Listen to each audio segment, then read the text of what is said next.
So the analogy of a small plane on a runway. And this talks about speeding to take off, a short and limited airstrip, mind you, dealing with the wind to get a lift. It is a process. It has to strategize constantly, pivot continuously, maximum number of pivots at shortest possible intervals, and value creation by the small airplane here is to conserve resources rather than burn out fuel meaningfully to give necessary momentum for takeoff on a small airstrip. So this video essentially is to instigate a paradigm, a sort of a metaphor to draw that analogy between your startup situation and the small plane taking off. And you can draw, for example, pivoting is how a small plane maneuvers, let's say, the uncertainties of the wind and the change in the direction of the wind. And they have a small strip. That's the idea. Of course, you can try to personate it in a better analogy like planes taking off from an aircraft carrier that's really limited. So the need for a continuous pivoting is paramount. So a small airplane on a runway speeding to take off, that's one element of it, and that it has a short and limited airstrip, that it is dealing with the wind to get a lift, and it is constantly strategizing and pivoting. And as a startup founder, I hope you can feel like a pilot of the small plane.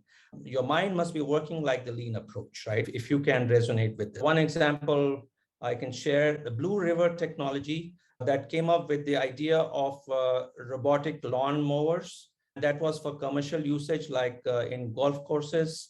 But using the lean methodology, it moved from commercial spaces as the market to farmers as the market. And they found a huge demand for an automated robotic way to kill weeds without chemicals. So this is sort of a niche area they found, and this startup is doing quite well. The essential trade-off, a very significant strategic nature trade-off, and this the startups often find, and if they can manage this trade-off well, which is between persevering on the same strategic path versus pivoting as necessary after strategic learning and as a rhythmic decision making. So we can actually understand this from this analogy from the Learning School of Strategy. And what you see here is every startup has an intended vision and they want to realize it. And they have a deliberate strategy, a path to reach from intended to realized. And they persevere along the way. However, as they go along, some part of the strategy is unrealistic. They get inputs from the data on the ground, and that part of strategy gets changed. And emergent strategy comes along and it joins. So the deliberate strategy is no more the same strategy, rather it gets pivoted.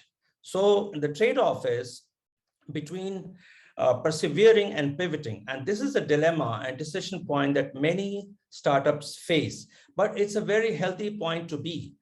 Many startups fail because they persevere unnecessarily, where perhaps the business model is not appropriate, or they could have made that pivoting with some costs involved, but that strategic shift could have put them on a more viable path. So that's the value of keeping that flexibility going. And this is in the spirit of experimentation, which we find in the scientific experiment, which is very similar to lean. So just like science makes progress through experiments, so does the lean approach makes progress through experiments. So like science has a hypothesis, so does the startup have a strategy or some sort of model in mind, which they put to experiment. And if we look at this model of science, we know that it starts with the question or hypothesis, and then it goes to test it out in the field. It has a sort of a model in mind, and that model has many variables. Those constructs have been thought through, and then you see if that model is, you capture the data on those variables along those lines, and eventually the results that you get, you analyze and you make a conclusion, and you accept or reject the hypothesis. So this is a very standard model of a scientific experiment. And ultimately, if the hypothesis is rejected, then you come up with a new hypothesis. And this is how this process goes on. Same approach is used in lean process as well. The other aspect is moving from more driven by the designer or the founder's mind to the mind of the market. So if the business model initially was a creation of the startup, then how can they get the necessary and critical customer input so that it makes sense to them? So if you look at the standard business model canvas that you must be familiar of, that the startups, they make a value proposition, and then the value proposition gets created, and after that you have a delivery of the value, and then you realize you capture the value, right? This is the process. However, for startup models, this is a representative model of a very established situation, where you have tested out several small hypotheses within the business model. But if you really want to have a customer sense or market sense, then you move on to a lean canvas. So the canvas of a business model gets smaller or more focused. And in this, you focus on the problem and the solution that you have offered, and how does it give you unfair advantage over any potential competitors. And then what kind of matrix do you develop or use going forward in growing with this kind of solution? So that's the basic lean canvas that startups use to get some meaningful customer input to improve. And this exercise would actually, that we would do today in breakout rooms, would try to at least bring in one very brief opportunity to take this lean canvas in practice. So we know that search for a business model versus executing a planned business model, that is the shift. And if you look at the lean approach, essentially it engages in customer discovery and customer validation. So, and if necessary, pivoting gets done. Compared to the models which are established, there you have customer creation and company building. So the startups could be experiencing at a little advanced stage, maybe after Series A, Series B funding. But essentially, listening to customers would amount to even the search process by the startups. And you can see that through another diagram here, the searching for a business model versus executing against a design planned business model. This is the process that takes place. And here you can see that the initial planning is happening as per the requirement. And there's an initial analysis and design which gets implemented, gets tested in a scientific way, and gets evaluated. And this entire first circle would give rise to an advancement towards a minimum viable product, because it will give the kind of customer feedback so that you can move on to the next, where you again repeat the circle and keep advancing until you get to the point of minimum viable product. So that's essentially the process of lean startup or lean approach used by startups. And if we can highlight once again, this methodology is about doing experimentation over elaborate planning. So not much resources get wasted in elaborate planning. Rather, you get out there and you start testing the hypothesis that you have or the business model you have. And you depend more on customer feedback, relatively less on your own intuition. Maybe intuition is a derivation from the customer feedback. And you engage in iterative design over traditional big design upfront, which many companies in many industries were engaging in, but it did not give them much success. And air conditioning industry, especially, I remember the companies like Matsushita, they engaged in iterative design instead of a big design approach. So their design cycle was not 5 years, traditional 5 year, but it was every year they would come up with some small features for their product and introduce it in the market. And before you know, in 6 years time, they became the market leaders, right? And this I'm talking about maybe a decade and a half back, but you would find examples like that in many other industries. The other recap of this concept lies in MVP and pivoting. So these concepts, as it is understood by you as founders and as it is practiced in your startup, I think the derivation part is more important than the theory part. So to some, agile development, you would have heard of, that is practiced in many product development startups or companies, and that eliminates wasted time and resources by developing the product iteratively and incrementally. It is a process by which startups create the minimum viable product they test. So you would see the agile process also very naturally used, but not to maximize the locals, but to really apply it all across the business model that you have come up with.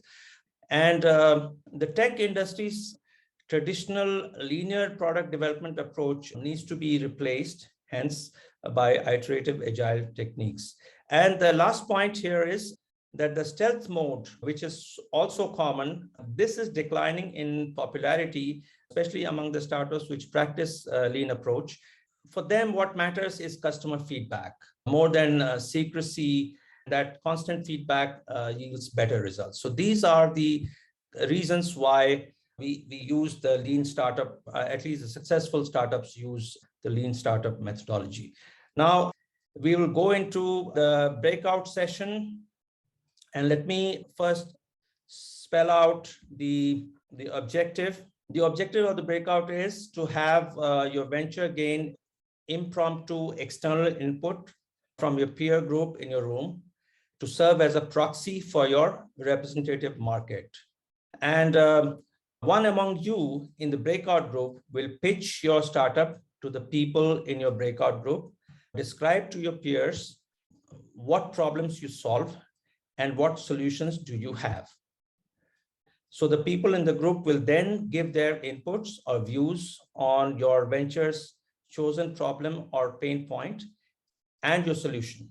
And specifically, as we have the pointers here, is you have to give feedback. What you heard truly as a problem, is it truly a problem in your view? Or will you as a peer intensely value the offered solution for that stated problem? And ultimately, would you be ready to dispense your valuables, that is your money, to purchase or consume it?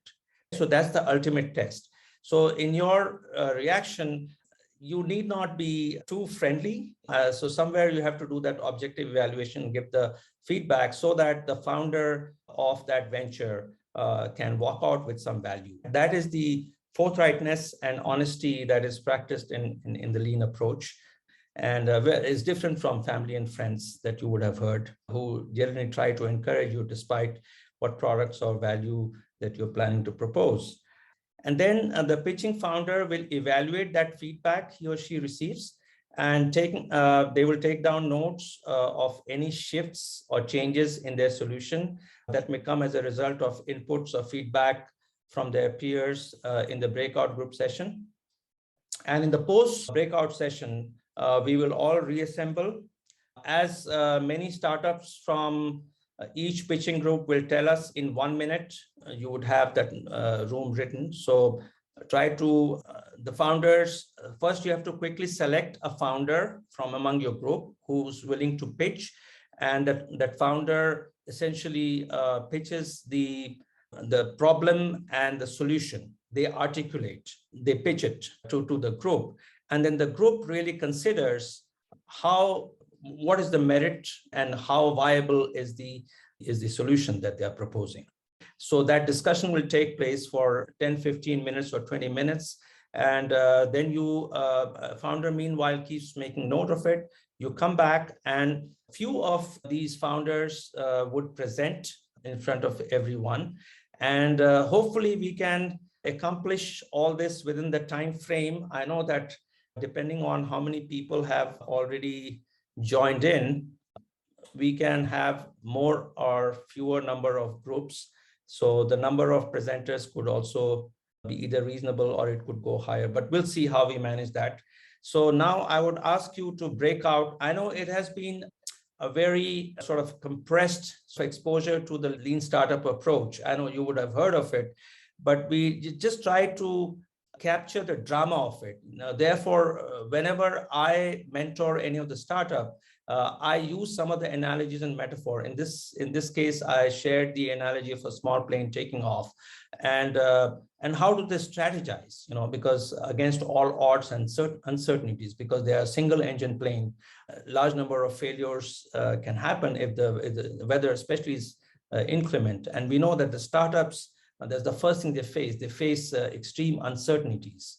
They are charting absolutely a new course. If you're taking a blue ocean approach, then you are charting a new territory, right? You're almost like a voyage, like the Columbus on it. So changing meaningfully, strategizing, and making those timely and frequent pivots did not start on a good footing. It's better to fail and maybe take on something else, maybe another venture. So the serial entrepreneurs are born out of learning from failures, because they learn about the context very intensely. That's the value of this approach. You put yourself into a courageous process, an honest process, and a scientific process, and you reap the benefits of that through success in your startup. So that's how we could quickly touch on. So let's break out now. Let me wind up the presentation here.